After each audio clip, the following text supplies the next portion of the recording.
To me, it's a love. Guru Nanak is so universal. Guru Nanak gave us 4 guidelines, and this is human. I can only talk about my experience. I cannot judge anybody. Guru Gobind Singh told us, just repeat why Guru. Something bad happened to you, why Guru. Let's say I was in Gurdwara, I was playing some beautiful kirtan. Say, oh God, what a beautiful voice. I started to say, why Guru. I didn't say thank you very much. It's not mine, the voice. I am the enjoyer of this gift. Remember, don't be attached to something. Then the ego says, we have to let our ego go. Never react. But first, you need to compute what's happening to me, why this bugging me. Take your time to respond to anybody or anything that's happening to you.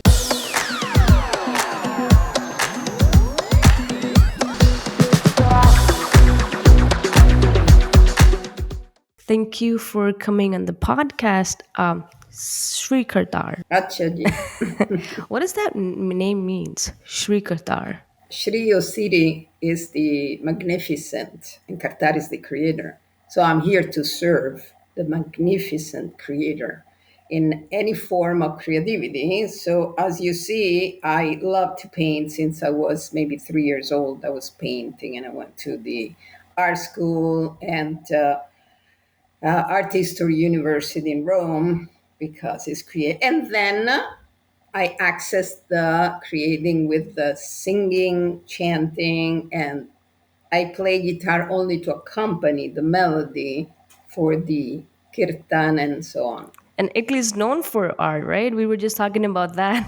Yes, all the Renaissance in the 15th, 16th centuries is all Rome, Florence, Tuscany a lot. Wow. And I'm close between Rome and Florence. And did you have that name when you were born, or? No, I was born, I'm Italian, so all the Italian, 99.99% are Catholic. So I was born with a name, and at 20, I encountered Sikhism. And so then I got my name at 20. How did you got into Sikhism? Or what's the story behind that?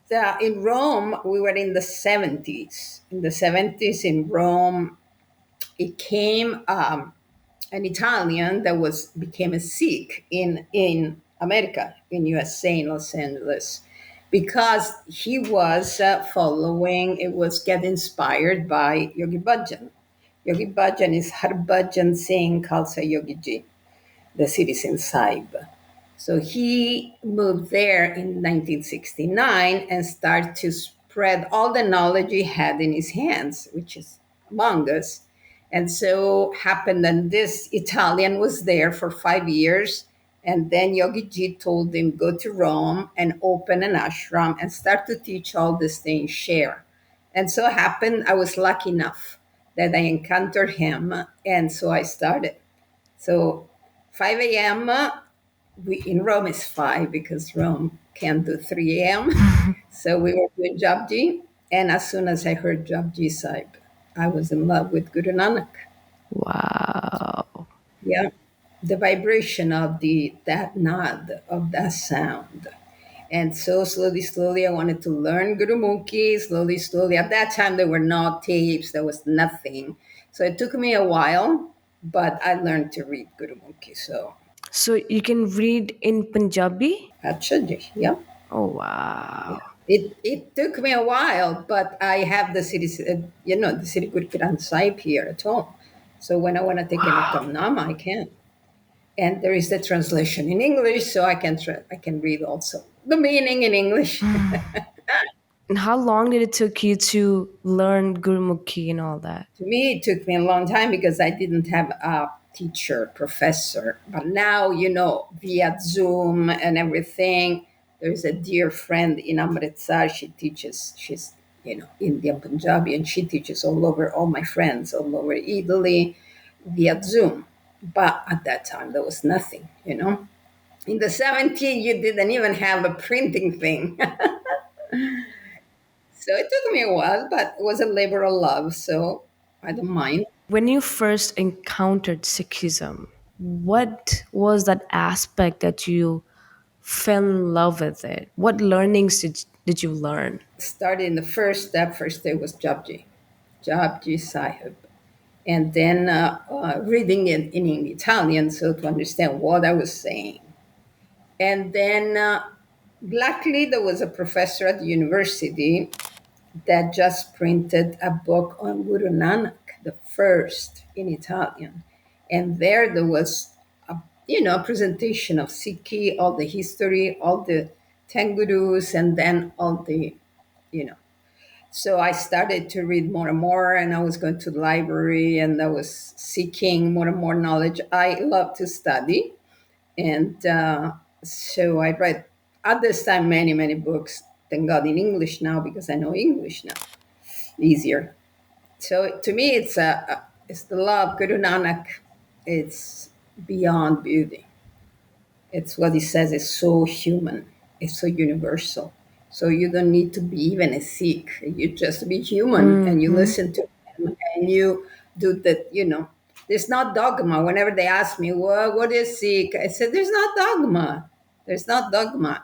Guru Nanak gave us four guidelines, and this is human, to be highly human. Yes. That's it. No, you're actually right. I've learned this, that Guru Nanak's teaching is just not for like Sikhism, like it's not for Sikhs. Guru Nanak's teaching literally teach us that how to be a human, Yeah. how to serve other people, and how to like do your own good deeds.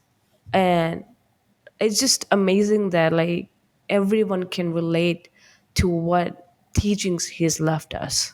God's willing, there are few movies, let's say, to spread more and more his teaching, and it gets more into your emotional and love. But so there is few movies came out lately, and it's for people to access a little more, and then of course to learn more about him and all the Sikhi. Yes, I think the one that I've watched was Nanak Naam. Kira Shah, Fakir Shah, yes. it's just remind you that's what it did, what he says, and plus, with the vision, you capture in another way. Then you read it, you capture another way. You chant his Gurbani, and then you capture him. But he's the one that started something unique, and Guru Gobind Singh just wrapped it up in a shape, but it's completely the same light that goes through them, and I can see it.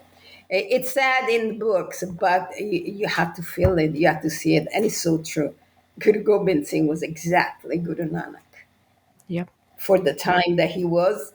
Then he did what he had to do, and he gave us a shape to do what? What it's the Shabbat Guru. The Guru Nanak was the Shabbat Guru, and what Guru Gobind Singh did, gave the guidance, is the Shabbat Guru, a Siri Guru Granth Sahib. Yep. So it's just perfection the 11. So I feel in awe to be in this path, and I was so blessed this lifetime. And you've been case study for past 20 years. Could you tell us a little bit about that? Like, what is case study? So when I started to live as a Sikh Khalsa, then after many years, I decided, okay, because it's not a joke. Some people might take Amrit, on and on. It's not a joke. You don't take it on and on many times because you decide, you feel if you really, this is your path, and you go and you give the hat to Guru. And so after I lived as a Khalsa, as a Sikh, then I decide, okay, this is my time. I'm 200% sure this is my path, this life. And so I decided and I went to take Amrit. And that year, the Guru gave me a special gift. The first year that nobody else signed up to get Amrit, I was the only one.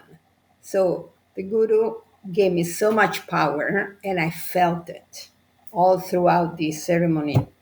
And so I do feel that Guru Gobind Singh came through big time.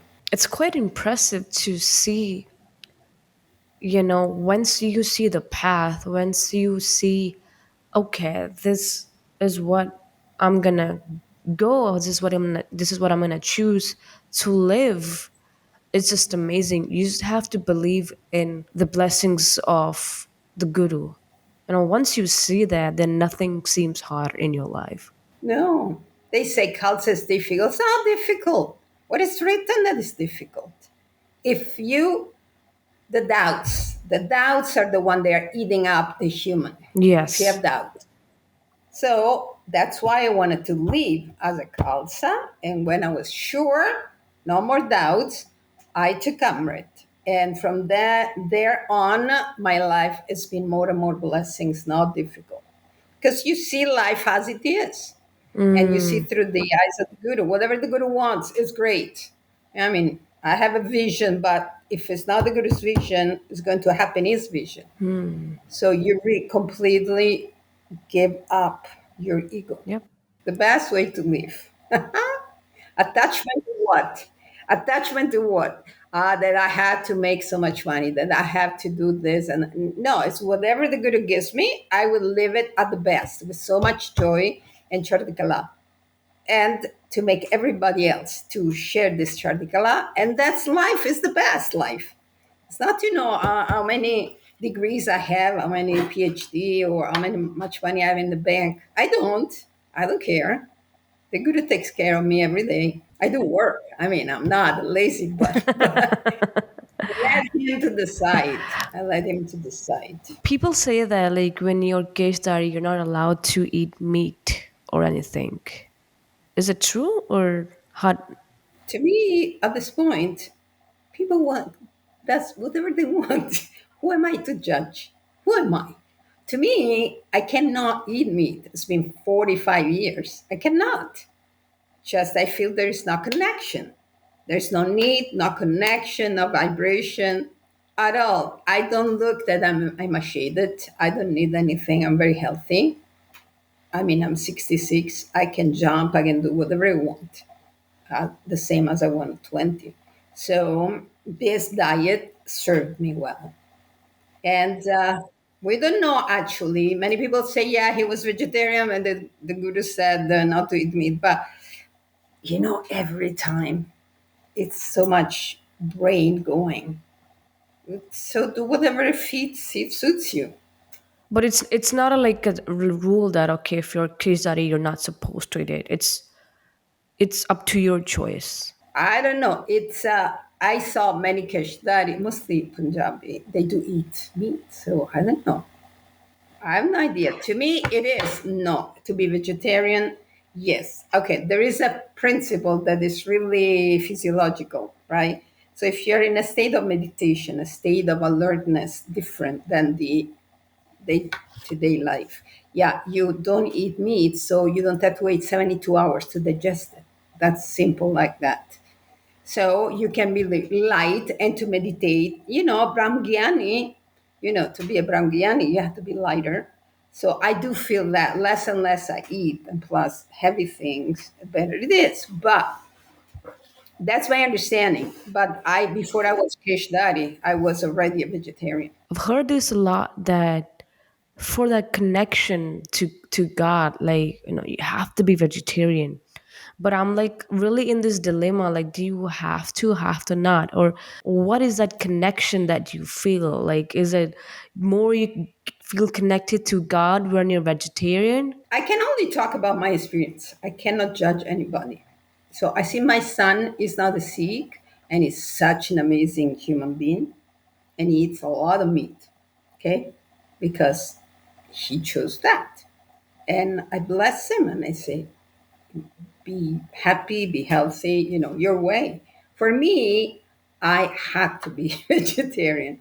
To me, it's the only way. And I know when I sit, I meditate, I can stay for hours, sit, and not to feel aches. For example, I had to cut also my intake of cheese. Italy is the place of cheese. I can't because plus at my age, but always it aches me because it's an inflammatory. If I eat once a month, it's okay, but not every day. It Yeah. inflames me. So I sit and I'm ache. How can I meditate? I can't. I feel pain here, pain there. If I eat very light, man, It's said here and there Guru Gobind Singh was always on the horse. He was always on the way, so he had few grains and few nuts, fruits and nuts mostly. That's what I read about Guru Gobind Singh. Okay, Guru Nanak also, he wasn't at all into food. He was into, another kind of just to nourish yourself. It wasn't into, eating abundantly. No, Guru Nanak was the simplest one. Think about all the udasis he did. He didn't have food. He didn't have a place to sleep. So it was not at all into filling his belly with goodies. So it was just to nourish Nourishment. him, so he could be in tune and he could see God in nature. He could see all that. So all I can say to me, it serves me. I can see it. I can meditate for hours without aching or without feeling heavy, but feeling that our antenna are a little more, connected to what? To the whole, to the one. It's the oneness. That's the beauty of Sikhi, oneness. For someone who's been trying to meditate and connect with God, what guidance you can tell them so they can begin their journey in meditation? But the simplest mantra, Satnam Waheguru, or even only Waheguru, and then you sit comfortably. If you cannot sit on the floor cross-legged because there is some pain, don't find always something like sitting on a chair. Now I'm sitting on a chair because I'm on the computer. So sit on the chair, put your feet down, never cross them, put them down, relax your hand on your thighs. First of all, feel that you're relaxing your breath.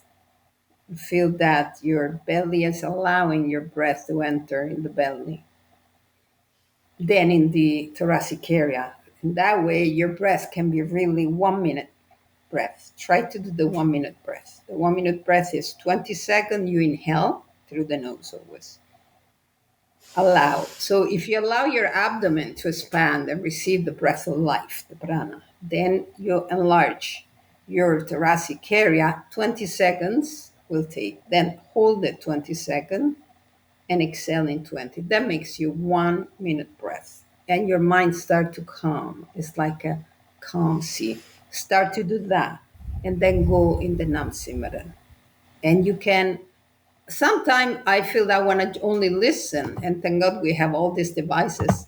So why you get inebriated into it. You become one with that wave. We are waves. We are energy. But you need to create first your body that can enjoy and can receive that.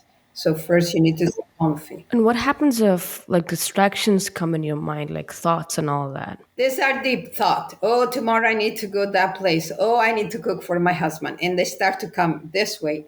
The mind is a monkey. You can't stop the mind. It's absurd. So the thought they continue like this. And what it does now, Simran, it does this, cut. Because you are going and you're going this way. So it becomes this. You cut it. You cut it for that second, you stay with the Nam Simran. Then another thought comes and you cut it until you are so impregnated with the Nam Simran, there are less and less and less and less. I have to say that I did experience that it was not taught. That's true.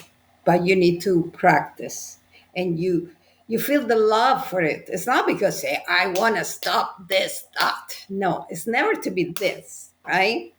It's always to allow, but to be so much in love, so much imbued into that that you it's like a lover. You want to embrace that lover completely. It's not that you're thinking of somebody else, right? Exactly the same. So you're in love with your Nam Simran Waheguru. And each repetition is different because you put more and more heart, you put more and more of yourself. Every cell has to be in that pronunciation. Otherwise, yes, the thoughts are going and going and going like crazy. And you also learned Gatka. Yeah, it just happened by accident. I was practicing and teaching yoga in Rome. I had a yoga center with a friend. We invited some friend that they came back from Amritsar that they learned this Gatka. And so we start to know more and more Gatka, and we are in the 70s, 80s, something. So we invited one, the next year another, and then again. And so we start to build up and practice every day. Now it's been more than 40 years. Yeah. Do you practice every single Yeah. day? Like, do you do Gatka every single day? I teach often, so I practice with the students. Oh, Yeah. wow.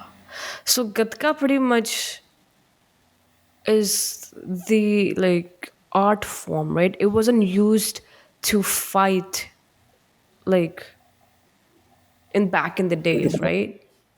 Yes, it was. So it started, Guru Hargobind started, right? Guru Hargobind is the Miripiri, right?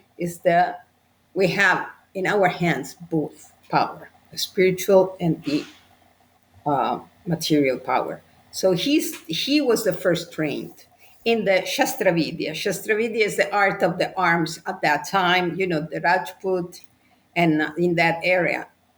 And then, so his grandson really started to train and to use it. But in Punjab, they were all, you say, I forgot the word in English. So they were mostly people Sikh, they were cultivating the fields. So that's why we use long sticks, for example. So the long sticks, they are the one that they were using in the field. So, by any kind of weapons, of course, the sword, of course, any kind of weapon, it's a system. You move the weapon or the stick or whatever is the same movement. So, if you learn this movement, then any weapon you have, you go. And of course, you use both hands. So, you have two because you remember at that time, the Mughal, they were millions time more than the Sikh. So we had to be able, one Sikh, to face 50, 100 Mughals. So it has to be all round and the use of two hands for sure. Could be two different weapons and to move in a circular way so that you could cut and exterminate whoever is around. That was the system used at the time, and from them they're on, 18th century on. What relevance does Gatka has in today day and age? Like why one should learn it? Right. It's like a martial art. There are a lot of martial arts. Bruce Lee started to be big in USA. The point is any martial art, and I know this one only. It This one at least I can say it gives you eliminate any doubts, and you decide to do an action, and you start that action, and you deliver that action totally, completely for victory. So this apply in everyday life because how you move the body, move your mind while you practice Gatka, then you apply the same principle when you work. So you're very sharp. You have to be sharp. You penetrate. You have no doubt. You're very quick because in Gatka, if you learn with two hands, the two parts of the body, they had to communicate very quickly. You move the hand one from the other, and your two hemispheres, they had to compute very fast. So that's an advantage for work, for relationship, anything. You become very, very alert, and you know the how to respond to certain things very quickly and with the best result for everybody. You're more sick than like any sick that I've I've encountered in my life. I mean, you've learned a lot, and I shouldn't be putting it this way. Like, I know because anyone can learn all that. It's you don't have to be born in a specific like religion, but it's just amazing to see, like you've said earlier, that once you pass the doubts in your mind, you can just learn and be anything. Yeah, but you have to be in love. It's a thing of love. I started with Guru Nanak Japji, love, love, love. I start to dive into that and discover more and more love, more and more things to love. So why do you learn something? You do your podcast, you do anything because you love it.